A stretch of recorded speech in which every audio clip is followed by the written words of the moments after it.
बिस्मिल्लाहिर्रहमानिर्रहीम। आज सितंबर की 12 तारीख है और इस वक्त पाकिस्तान में मंगल की सुबह है। आज की अभी तक की इंपॉर्टेंट खबरें और उनके ऊपर अपना तज्जिया आपके सामने पेश कर रहा हूँ। पहली खबर आपको जो देनी है वो इसहाक डार साहब का इंटरव्यू है। नून लीग का सबसे बड़ा दिमाग है, ये वही नून लीग है जो इमरान खान को ज़िम्मेदार ठहराती थी पाकिस्तान की इकॉनमी की तबाही की, पाकिस्तान में डॉलर की बढ़ते हुए रेट की, और पाकिस्तान की हर बुराई की जड़ जो है वो पाकिस्तान तहरीक इंसाफ की हुकूमत को कहते थे। क्या हुआ यकायक कि आज वही इसहाक डार जो है कपड़े फाड़कर आपे से बाहर होकर जनरल बाजवा पर हमलावर हुए हैं और जनरल बाजवा को पाकिस्तान का नालायक तरीन बदतरीन शख्स करार दे रहे हैं और ये कह रहे हैं कि पाकिस्तान की पूरी मईशत की तबाही का ज़िम्मेदार जो है वो जनरल बाजवा थे और उनको बिल्कुल इकॉनमी का कुछ समझ नहीं था। यही नहीं, उन्होंने जनरल बाजवा पर मुल्क के साथ बदयांती का इल्ज़ाम भी लगा दिया और ये कहा कि जनरल बाजवा जो हैं वो शामिल थे इस चीज़ के अंदर कि पाकिस्तान के अंदर वही रेट रखा जाए डॉलर का जो अफ़गानिस्तान के अंदर है। और इसके साथ साथ इसहाक डार साहब ने यह भी कहा कि दुनिया के कुछ बड़े मुल्क और इनडायरेक्टली आईएमएफ को भी रिपोर्टेडली उन्होंने ये कहा कि वो पाकिस्तान के अंदर इंस्टेबिलिटी लाना चाहते थे और पाकिस्तान को दिवालिया करना चाहते थे। संगीन इल्ज़ामात लगाए हैं जनरल बाजवा के ऊपर, संगीन इल्ज़ामात हैं। दूसरे लफ्ज़ों में अगर आप ये कहें तो गद्दारी के इल्ज़ामात हैं ये जनरल बाजवा के ऊपर जो इसहाक डार ने लगा दिए हैं। आपे से बाहर थे इसहाक डार, शदीद गुस्से में थे, मुंह से आग भी निकल रही थी और थूक भी निकल रहा था।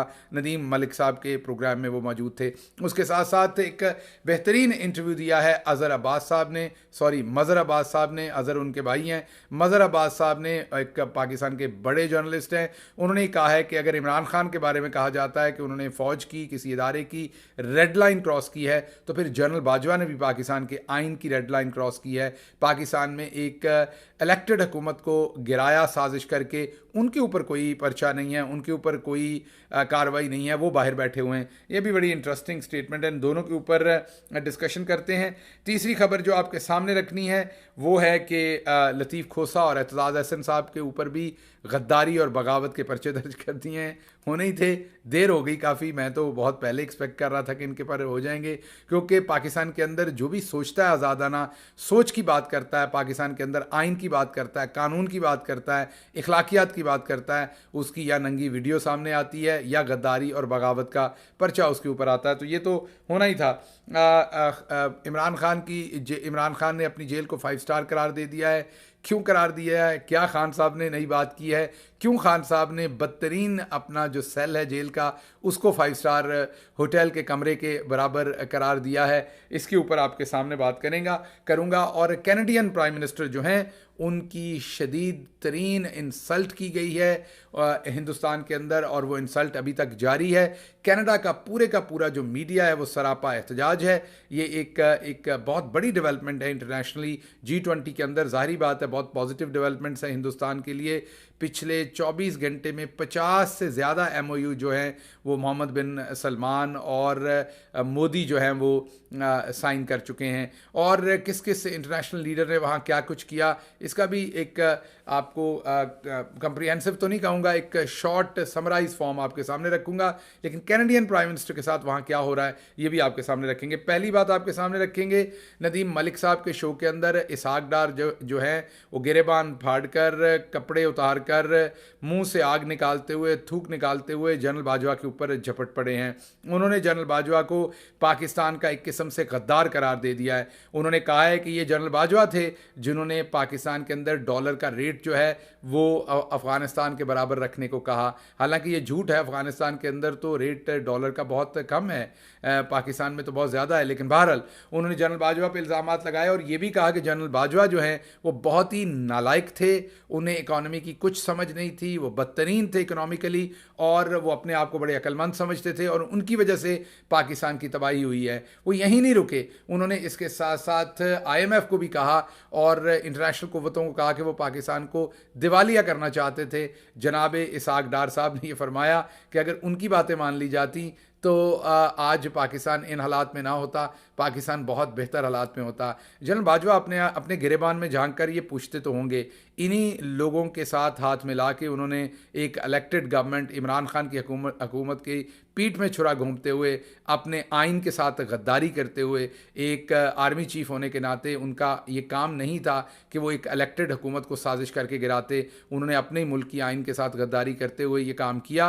और जिन लोगों को लाए, ये वही इसहाक डार हैं जिन्हें पाकिस्तान एयरफोर्स के जहाज़ के अंदर बिठा कर लाया गया था मुल्क के मामलात को संवारने के लिए। आज वही इसहाक डार जो हैं वो जनरल बाजवा को इकोनॉमिकली कह रहा हूँ, मुआशी तौर पर, मुआशी उनकी जो समझ बूझ थी उस एतबार से चौक के अंदर खड़ा करके नंगा कर रहे हैं, चौक के अंदर खड़ा करके बेइज्जत कर रहे हैं। और जनरल बाजवा का कोई दिफा करने वाला दुनिया में इस वक्त मौजूद नहीं है। ना वो खुद जवाब दे पा रहे हैं, ना कोई इदारा उनके लिए जवाब दे रहा है। कोई इस वक्त उनका नाम लेवा नहीं है। वो शख्स जो कभी समझता था कि वो शायद सदा बादशाही उसकी है, वो शख्स जो एक उंगली से हुकूमतें बनाना और गिराना अपने आप को समझता था, जो कहता था मैं इमरान खान का और बोझ नहीं उठा सकता, जो कहता था देखें जी इमरान खान समझते नहीं, देखें जी इमरान खान जो हैं वो उन्होंने करप्ट लोग लगाए हुए हैं, उनकी गवर्नमेंट करप्ट है, मैं उनका वज़न नहीं उठा सकता। आज बाजवा साहब से मैं सवाल पूछता हूँ, आज आपका वज़न कोई क्यों नहीं उठा रहा? आज तो आपके अपने कंधे भी आपका वज़न नहीं उठा रहे, मेरा ख्याल आपके बच्चे आपका वज़न नहीं उठा रहे।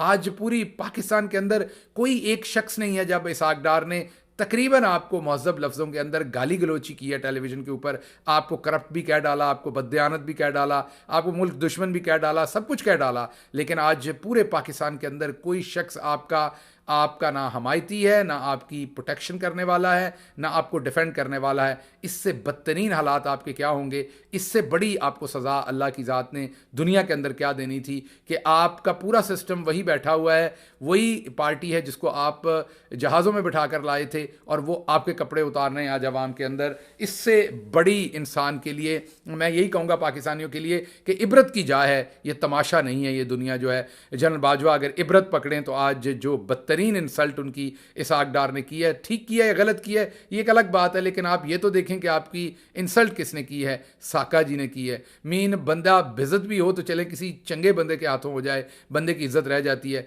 बाजवा साहब आपके पल्ले तो बदकिस्मती से कुछ भी नहीं रहा, आपकी किस्मत में बेइज्जत होना भी है और वो भी साके की हाथों से है। तो आप खुद ही समझ सकते हैं अगली इसकी कॉनोटेशन क्या है मेरी।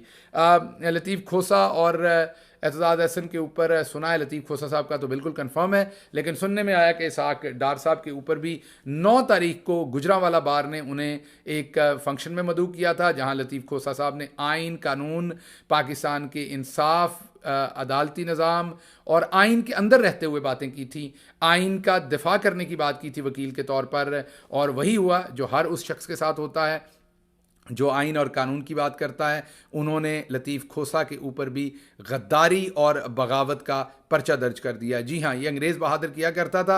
आजकल पाकिस्तान के अंदर जो हिम्मत करता है, जो जुर्रत करता है कि पाकिस्तान के अंदर कोई ऐसी बात करे जो आइन के मुताबिक है, कानून के मुताबिक है, जिसमें आइन और कानून की किसी तरीके से भी प्रोटेक्शन होती है, उसके ऊपर गद्दारी और बगावत के पर्चे दिए जाते हैं। दिए क्यों जाते हैं? ताकि उन्हें डरा दिया जाए, सहमा दिया जाए, वो भी ना बोलें और उनके इर्द गिर्द के लोग भी ना बोलें, क्योंकि बोलने से डर लगता है यहाँ लोगों को, सोचने से डर लगता है, आपकी आज़ाद सोच से इनको डर लगता है। तो ये बदतरीन हालात हैं पाकिस्तान के अंदर। लेकिन सलाम है एतजाज़ एहसन को भी और ख़ुसूसन लतीफ़ खोसा को कि उन्होंने किस तरीके से इस मुश्किल वक्त में, जब पाकिस्तान तहरीक इंसाफ के बहुत सारे बड़े बड़े जगादरी जो हैं वो दाएं बाएं पतली गलियों से निकल गए और उन्होंने बदकिस्मती से बहुत सारे लोगों ने बुज़दिली की आला तरीन मसालें कायम की। उस वक्त एतजाज़ एहसन ने, लतीफ़ खोसा ने, मैं यही कहूँगा मियाँ महमूद और रशीद ने, बहुत सारी ख़वातीन, यास्मीन राशिद साहबा और उन समेत एजाज़ चौधरी साहब ने, गवर्नर उमर चीमा ने, चौधरी परवेज़ अलाई ने, इन तरह के और भी बहुत सारे दोस्त हैं, जैसे हलीम आदिल शेख हैं कराची से, इन लोगों ने दबा कर वफ़ादारी की जो है वो मसालें कायम की हैं। फरदौस शमीम नकवी हैं और भी बहुत सारे लोग हैं जिन्होंने दबा कर वफ़ादारी की जो है वो मसालें कायम की हैं, और बहुत सारे जो बेवफा निकले आज वो ज़लीलो ख्वार हैं पब्लिक के सामने। लेकिन खोसा साहब और एतजाज़ साहब के ऊपर ये जो गद्दारी का पर्चा है ये कहीं नहीं जाएगा, ज़ारी बात, अदालतें इन्हें उड़ा देंगे। लेकिन इससे ये नज़र आ रहा है कि रियासत कितनी कमज़ोर है, रियासत किस तरह शेक कर रही है, और एक बयान, एक तकरीर से हिल के रह जाती है। तो मैं आपको ये बता दूं कि वक्त दूर नहीं है जब ये पूरे का पूरा जो झूठ का पूरा एक फसाड बना हुआ है, एक पूरी बिल्डिंग झूठ के ऊपर खड़ी की हुई है, ये सब धड़ाम करके गिरने वाली है। क्योंकि डर का आलम यह है कि एक तकरीर जो है वो पूरी रियासत को हिला रही है इस टाइम। अगली खबर आपको ये देनी है कि इमरान खान साहब के वकील जो हैं वो इमरान खान साहब से मिले हैं। इमरान खान से पूछा है कि जी सुप्रीम कोर्ट के अंदर एक हुकूमत ने रिपोर्ट जमा करवाई है जिस रिपोर्ट के अंदर ये कहा गया है कि आपको बेहतरीन सहूलतें दी गई हैं, आपको आलमोस्ट जो है वो ऐसे ही लग रहा है कि किसी 5 स्टार जेल के अंदर रखा हुआ है, आपको खाने ऐसे दिए जाते हैं, आपका सेल इतना बेहतरीन है। तो खान साहब ने कहा कि बिल्कुल झूठ है, वही डेथ सेल है, वही गंदा गलीज ओपन बाथरूम है, वही कैमरे लगे हुए हैं, वही तेज़ सर्च लाइट्स हैं जिनकी वजह से अंदर पतंगे आ जाते हैं, कीड़े मकोड़े आ जाते हैं, रात को दिन सारे में मक्खियाँ होती हैं, वही पुराना टूटा पंखा है, वही टपकती छत है, वही गीला मैट्रेस है जिस पर मैं सारी रात सो नहीं सकता। लेकिन उन्होंने अगली बहुत ही शानदार बात की, उन्होंने कहा लेकिन मेरे लिए अल्लाह का शुक्र है कि ये 5 स्टार होटल के कमरे से कम नहीं है। मैं इसको अपनी आसाइश समझता हूँ क्योंकि हकीकी आज़ादी बग़ैर कुर्बानी के मिलनी नहीं, और हकीकी आज़ादी देने के लिए अगर मेरी जान भी कुर्बान हो तो वो कम है। तो मैं बिल्कुल ये कुर्बानी दूंगा और मैं सेटल हो गया हूँ। कुरान की मैं तफसीर पढ़ता हूँ, कुरान को इंग्लिश के तर्जमे से पढ़ रहा हूँ, समझने की कोशिश कर रहा हूँ, इस्लामिक हिस्ट्री पढ़ रहा हूँ और दूसरी जो मेरे इंटरेस्ट की किताबें मैं वो पढ़ रहा हूँ। वक्त का मुझे पता नहीं चल रहा कि कैसे गुजर रहा है। तो मैं बिल्कुल परेशान नहीं हूँ। परेशान हूँ तो बाहर बैठी आवाम के लिए हूँ जो बिजली के बिल देने से तंग हैं। परेशान हूँ, इमरान खान ने कहा, तो मैं उनके लिए हूँ जो भूख की वजह से अपनी ज़िंदगियाँ ले रहे हैं। परेशान हूँ तो मैं उन लोगों की वजह से हूँ जो महंगाई की वजह से इस टाइम अपने घर की 2 वक्त की रोटी नहीं चला पा रहे। इमरान खान ने पैगाम दे दिया उन लोगों को जो ये कहते थे कि 2 दिन में, 4 दिन में, 5 दिन में इमरान खान भागने के लिए एनआरओ मांगेगा, एनआरओ देगा या एनआरओ लेगा। तो पैगाम मिल गया कि इमरान खान तो अब उस गीले मैट्रेस को, उस गंदे तफन ज़दा जो वो सेल है उसको भी अब 5 स्टार होटल समझ रहा है, क्योंकि वो ये समझ रहा है कि अल्लाह ने उसको चुना है इस कुर्बानी को देने के लिए, इस कौम की किस्मत बदलने के लिए। इमरान खान को मुश्किल में से गुजरना पड़ रहा है, ये बात इमरान खान को भी पता है और हम सबको पता है, और हम सब की दुआएं इमरान खान साहब के साथ हैं।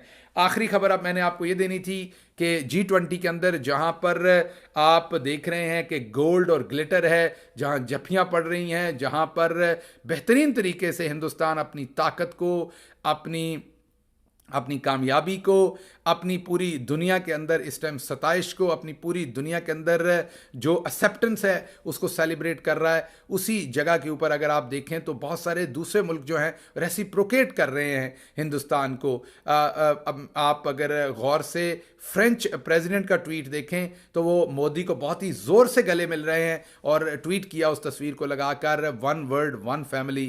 और ये बहुत बड़ी बात है कि हिंदुस्तान को अपनी फैमिली करार दिया जा रहा है। उसी के साथ साथ बरतानिया के प्राइम मिनिस्टर तो हैं ही हिंदुस्तानी, निजाद ऋषि साहब, वो भी वहाँ पर भरपूर तरीके से मौजूद हैं। सदर बाइडन ने भी बड़ा पुरतपाक काम किया है, और तो और हमारे अपने मोहम्मद बिन सलमान साहब ने भी वहाँ 24 घंटे के अंदर 50 MOU कर दिए हैं। मुझे सिर्फ एक ही परेशानी है कि कहीं जो MOU उन्होंने हमारे साथ करना था 27 अरब वाला, कहीं गलती से वो भी 25 अरब डॉलर वाला, वो कहीं गलती से वो भी तो हिंदुस्तान के साथ ही साइन नहीं कर दिया। जो हमें 25 अरब मिलना था वो भी हिंदुस्तान ही ले जाए, तो मेरे लिए तो परेशानी ये बनी थी। बहरहाल वहाँ पर एक जो भी हिंदुस्तान में हो रहा है वहाँ पर एक और साइड ऑफ द स्टोरी भी है, वो है कैनेडियन प्राइम मिनिस्टर की। मैंने पहले भी आपको बताया था कि जो कनाडा के अंदर सिख आबाद हैं, बहुत सारे सिखों को हिंदुस्तान चाहता है कि कनाडा निकाल दे, क्योंकि हिंदुस्तान ने उनके खिलाफ गद्दारी और बगावत के पर्चे बनाए हुए हैं। जी हाँ, जैसे हमने एजाज अहसन, लतीफ़ खोसा, मोईद पीरज़ादा, साबिर शाकर,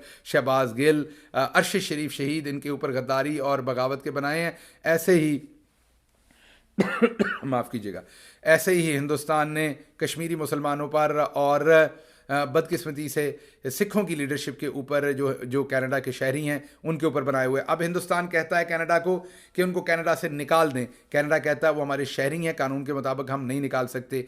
इस चीज़ का बदला लेने के लिए कैनेडियन प्राइम मिनिस्टर को शदीद तरीन बेइज्जत किया गया है इंडिया के अंदर, और तस्वीरें जो आ रही हैं वहाँ से मोदी उनका हाथ पकड़े हुए हैं, देख किसी और तरफ रहे हैं, आंख मिला के बात नहीं कर रहे हैं। जो सामने से फुटेज आ रही है, तस्वीरें आ रही हैं दोनों सरबराहों की बैठे हुए, उसमें मोदी भी मुस्कुरा नहीं रहे और वो भी भी मुस्कुरा नहीं रहे।